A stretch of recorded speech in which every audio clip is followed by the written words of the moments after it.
Hello everyone, कैसे हो सारे। होप करता हूँ सारे लोग ठीक हो और भाई अपने अपने घरों में मौज ले रहे हो। तुम्हें पता होगा लास्ट वाली वीडियो पे यूट्यूब ने कितना ज्यादा प्यार दिखा दिया भाई। खत्म, bye bye, tata, goodbye, गया। एक नंबर चल रही थी पाकिस्तान वाले रोस्ट वाली वीडियो, पता नहीं ऐसी तैसी करवा ली यूट्यूब ने। उसके बाद मैंने इंस्टाग्राम पे भी डाली, इंस्टाग्राम ने भी अपनी ऐसी तैसी करवा ली। इस वीडियो में गाली नहीं बकने वाला मैं, क्योंकि तो टेंशन मत लेना। कभी तुम्हें लग रहा हो कि भाई घर वालों के साथ देख लो, एक काम करो, जाओ अपने घर वालों के साथ, मम्मी के साथ देखो ये वाली। मैं नहीं बक रहा गाली भाई, इतना बुरा हाल कर रखा बैंड।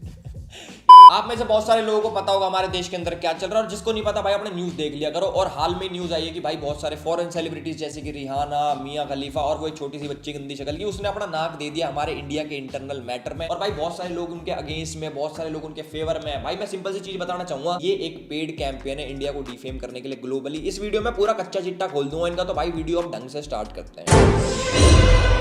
तो सबसे पहले बात करते हैं मिस्टर ध्रुव राठी की। मैं कुछ और बोलने वाला था। भाई ने प्रॉपर एक डेडिकेटेड वीडियो बना दी कि सरकार बिल्कुल भी ध्यान नहीं दे रही है भाई फार्मर्स के ऊपर। फार्मर प्रोटेस्ट को 70 दिन से ज्यादा हो गए, एक बार भी बात नहीं करी। भाई मैं आपको बताना चाहूंगा 70 दिन में 10 बार से ज्यादा भाई इन दोनों के बीच में बात हो चुकी है, मतलब सरकार और फार्मर्स के बीच में। प्लस 300 बार से ज्यादा डिबेट हो चुकी है न्यूज चैनल्स पे। पर हमारे भैया को ये थोड़ी दिखेगा, भैया तो बिजी है अपनी भाभी जी को राम राम में। सबसे पहले तो भाई मैं क्लियर कर देता हूँ एक चीज कि मैं बिल के अगेंस्ट, बहुत सारे लोग पूछ रहे हैं भाई तुम बिल के अगेंस्ट में हो या बिल के साथ, तो बता दो मैं भाई मैं देखो बताना चाहूंगा। देखो बिल मैंने भी पढ़ा है और मैं जानता हूँ कि भाई बिल से अगर लाखों लोगों का नुकसान है तो करोड़ों लोगों का फायदा भी है। और भाई जिसको नहीं पता क्या है बिल, जाके डिस्क्रिप्शन में एक फाइल अटैच कर रहा हूँ, वहां पे जाके देख लेना। प्लस लाखों लोगों के लिए क्या नुकसान है वो भी मैं एक लिंक दे रखी है, उस पर क्लिक करके सारी चीजें पढ़ लेना, तुम्हें समझ आ जाएगी। यहाँ पे बात बिल को सपोर्ट करने की या फिर उसके अगेंस्ट जाने की नहीं है, यहाँ पे बात है इंडिया की। और भाई इंडिया को फाइनेंशियली क्या क्या नुकसान होते हैं मैं आपको समझाना चाहता हूँ। भाई देखो एक प्रोटेस्ट से करोड़ों का नुकसान तो होता ही, प्लस एक रिपोर्ट के अनुसार रोज का 3500 करोड़ का नुकसान होता है। समझ रहे हो 3500 करोड़ भाई बहुत बड़ी रकम होती है। और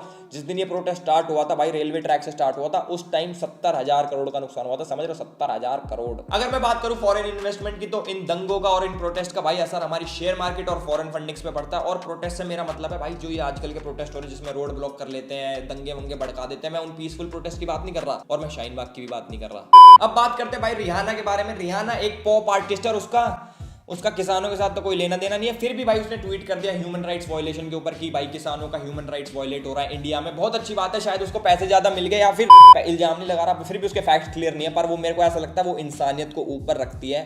पर वो इंसानियत को ऊपर रखते तो उसको वो क्यों नहीं दिख रहा भाई? चाइना में जो मुस्लिम्स के साथ होता है वो नहीं दिख रहा, पाकिस्तान में जो हिंदू और सिख्स के साथ होता है वो नहीं दिख रहा, बांग्लादेश में हिंदू पॉपुलेशन इतनी कम होती जा रही है वो नहीं दिख रहा। अंधी हो गया क्या? बॉयफ्रेंड ने घूसा मार दिया है। अब बात करते हैं ग्रेटा थनबर्ग के बारे में। ये एक क्लाइमेट एक्टिविस्ट है और भाई पोल्यूशन के सख्त खिलाफ है। ऑब्वियसली बात है भाई पोल्यूशन के खिलाफ तो सब होते हैं, पर ये भी है। पर हमारे फार्मर्स बिल में एक लाइन ये लिख रखी है कि सरकार पराली जलाने के सख्त खिलाफ है क्योंकि उससे पोल्यूशन होता है, पर ग्रेटा उसको सपोर्ट कर रही है। तो मैं अब ये समझू कि ग्रेटा भाई पोल्यूशन को सपोर्ट करती है। इसका जवाब आप लोग मुझे कमेंट सेक्शन में दो। और अब बहुत सारे लोग पूछ रहे हैं भाई आपका मियां खलीफा के ऊपर क्या रिएक्शन है? मियां खलीफा तो बहुत सारे लोगों की फेवरेट होगी। भाई देखो मैं आपको बताना चाहूंगा कि मेरा क्या रिएक्शन है। मेरा सच बताऊं तो कोई रिएक्शन नहीं, क्योंकि यार मेरे को प्लास्टिक पसंद नहीं है। प्लस जिसकी सब चीज प्लास्टिक की हो मेरे को वो तो बिल्कुल भी पसंद नहीं है। और उस बेचारी का ओपिनियन तो क्या ही मैटर करता है, वो उसने बहुत जिंदगी में कष्ट झेले, उसको छोड़ देते हैं यार। बहुत बड़े बड़े कष्ट झेले उसने, बहुत बड़े बड़े। समझ रहे हो ना? अब बहुत सारे लेफ्ट के ये लिबरल, जितने भी ये लिबरल बनते हैं अपने आप को, भाई इन्होंने क्या बोला कि भाई मोदी जी ने यूएस कैपिटल में जब हमला हुआ था तो मोदी जी ने भी तो ट्वीट करा था, तो वो भी उनके इंटरनल मैटर में इंटरफेयर कर रहे हैं क्या? अब भाई तुम एक चीज बताओ, तुम पागल वागल होगा, तुम्हें समझ नहीं आता। अब कोई एक चीज सुनना मेरी, अगर तुम भाई रेड फोर्ट के दंगे के ऊपर ट्वीट करते हो तो समझ आता है भाई तुम उसके विरोध में हो। पर जिस चीज के बारे में तुम्हें नॉलेज नहीं है भाई तुम उसके बारे में ट्वीट करोगे तो चूतिया लगोगे ना भाई। ह्यूमन राइट्स वायलेशन तब नहीं हुए थे जब 56 हिंदू सीए दंगे में मार दिए गए थे। ह्यूमन राइट्स वायलेशन तब नहीं हुए थे जब अंकित शर्मा को मार के नाली में फेंक दिया गया था। ह्यूमन राइट्स वायलेशन तब भी नहीं हुए थे जब 200 पुलिस वाले पीटे गए थे। और ह्यूमन राइट्स वायलेशन तब भी नहीं हुए थे जब 1990 में कश्मीरी पंडित को घर से निकाल दिया गया था।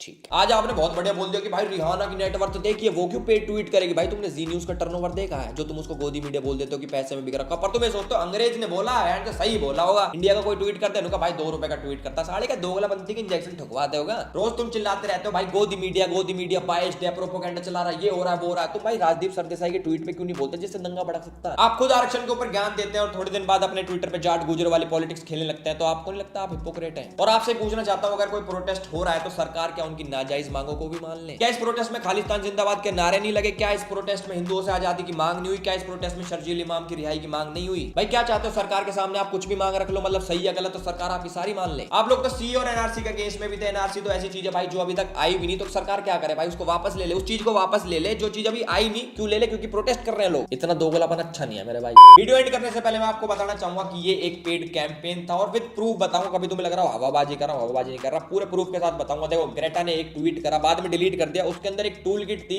उसमें सारी चीज लिख रखी थी कि भाई आपको कब ट्वीट करना है, क्या ट्वीट करना है, क्यों ट्वीट करना है, कितने बजे ट्वीट करना है। मतलब बेसिकली इंडिया को डिफेम करने का टारगेट था। अब मैं कुछ चीजें बताऊंगा आपको, मजा आ जाएगा सुन के। उसमें भाई एक डॉक्यूमेंट मिला था जिसको बनाया था askindiawhy.com ने। और ये वेबसाइट किसने बनाई है? ये बनाई है पोएटिक जस्टिस ऑफ इंडिया ने। अब आपको जान के शौक लगेगा कि भाई इस ऑर्गेनाइजेशन का को-फाउंडर कौन है। भाई वो है एमओ धारीवाल। जिसको नहीं पता एमओ धारीवाल कौन है, भाई वो एक खालिस्तानी सपोर्टर है। बहुत सारे आर्टिकल मिल जाएंगे, बल्कि भाई उसने खुद मान लिया कि भैया आज ही मैं हूं Khalistani supporter.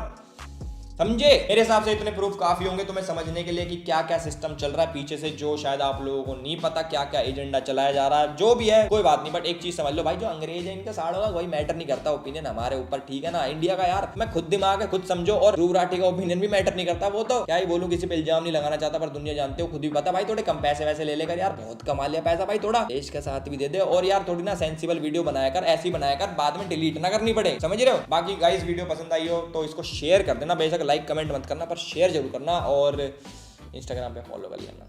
Existence they've had for decades. That means they go back to go home to the poisoned soil, the poisoned rivers. That means they get to go back to live the same life of subsistence they've been living this whole time. If the farm bills get repealed tomorrow, that is not a victory.